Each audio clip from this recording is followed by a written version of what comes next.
I'm here to show you my dual battery inverter system on my 2012 Chevy Silverado that I just finished installing. I do have a few little odds and ends to finish and some cleanup to do, but I figured I'd show you before I continue to put on the heat rated, whatever this plastic tubing's called, flex tubing, but it's heat rated. Okay, here's the original starting battery, and the auxiliary battery is mounted in that spot right over there that Chevy provides in most of their pickup trucks. Many people recommend using 2-gauge wire or even 0-gauge, and some have recommended 4-gauge. I went ahead and started off with the 4. Hopefully it'll continue to work well. The reason I went with 4 is because the 150 amp circuit breakers that I chose seem to accept this 4-gauge wire really nicely. Versus 2-gauge, I would have had to strip it beyond the outsiding of this grommet / cup link there. I did use a battery isolator. What that does is it keeps the batteries separated when the vehicle is not running. Therefore I won't be pulling any juice from my main starting battery and end up with a dead battery out in the middle of nowhere, not being able to get home.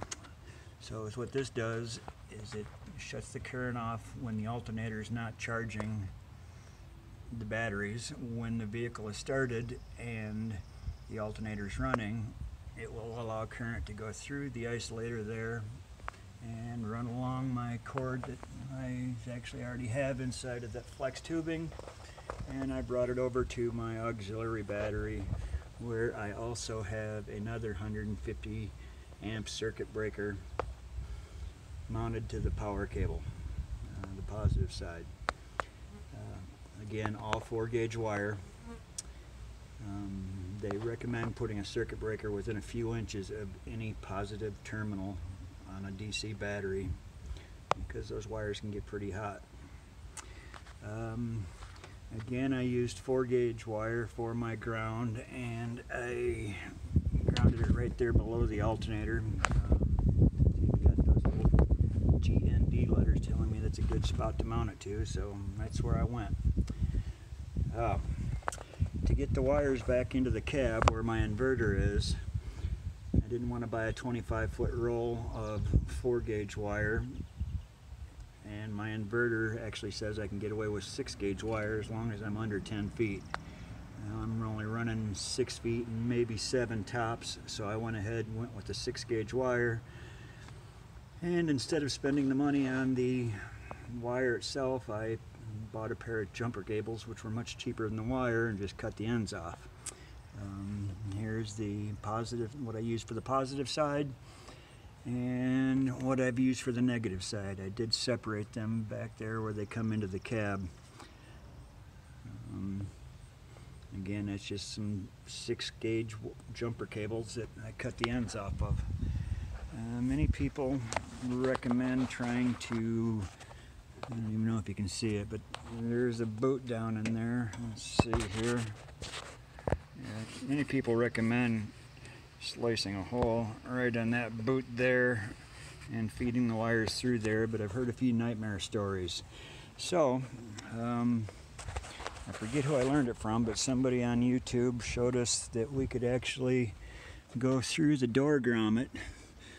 If you can, it's hard to see, but if you look inside of your own truck, you can see some pathways through to the under the hood where the engine is. And what I did is I shoved it through there. Actually, I went through from this side and fished it through on the other side. What I did is I came down a little bit lower than the grommet, just in case any water ever starts to trail down that cord. It will come to the bottom of this, and then, well, basically it's creating a drip loop. And then I punched it through the grommet there and put a little black tape over it to seal up the holes. And I came in here and just over the top of my emergency brake. I initially had it behind all of my pedals, but decided it was better to route it up here. So we came up and we're underneath the dash there. I wanted it to be nice and clean. And not completely mounted yet, but there is my inverter. I don't know why I went with the DeWalt.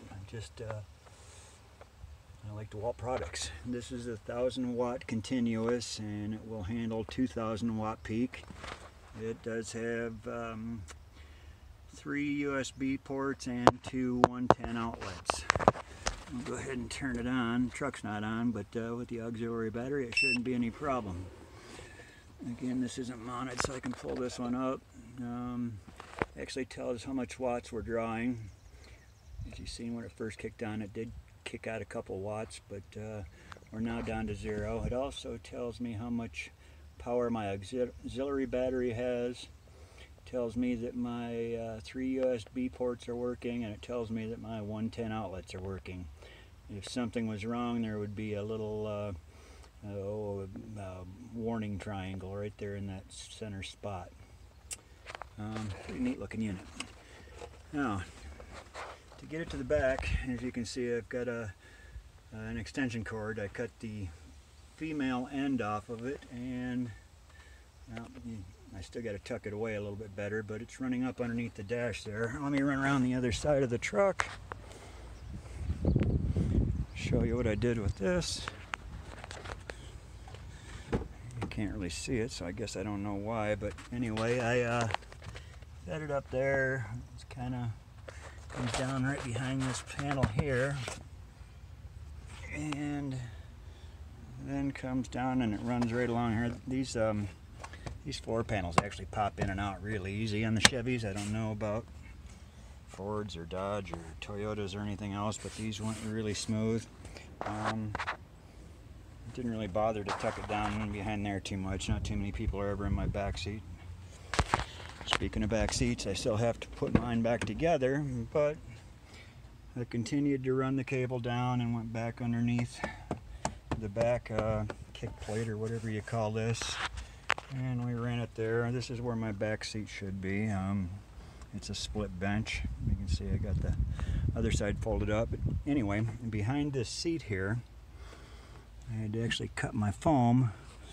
I don't know if you'll be able to get in there and see. I don't think you can. Anyway, there's a couple vents that lead out right back here and come out the cab.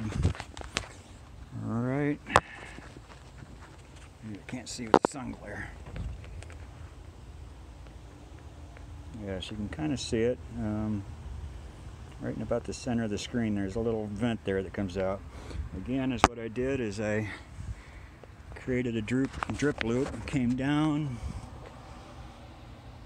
Can't see where I'm at with this. Truck's too clean. Not really though. Anyway, I came down and brought it down further than what the vents were coming out the back of the truck, and then I came up into the back of, well, these plugs here. I don't know if you can see the one plug. There's the plugs, the stake plugs, but they got a couple in the back end here too, where I attached a weatherproof electrical box. I don't have this completely put together there, but yeah, it should be really nice. My plans are to be able to plug a freezer into this thing and haul some of our product around and take it on store visits. So that's pretty much it. It has been working great. I tried it. Well, here I got my still plugged in.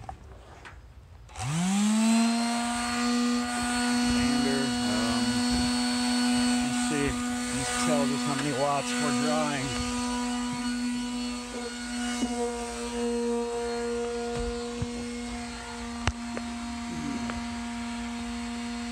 Yeah, see, the sander's only drawing 95 watts. Before I actually put all the batteries into the truck, I did plug my freezer in it. I was drawing somewhere around 200, so I've got plenty of room to go. And I shouldn't have to worry about losing power on my starting battery. I think I might do some testing, see how long the auxiliary battery will last without needing a recharge from the alternator.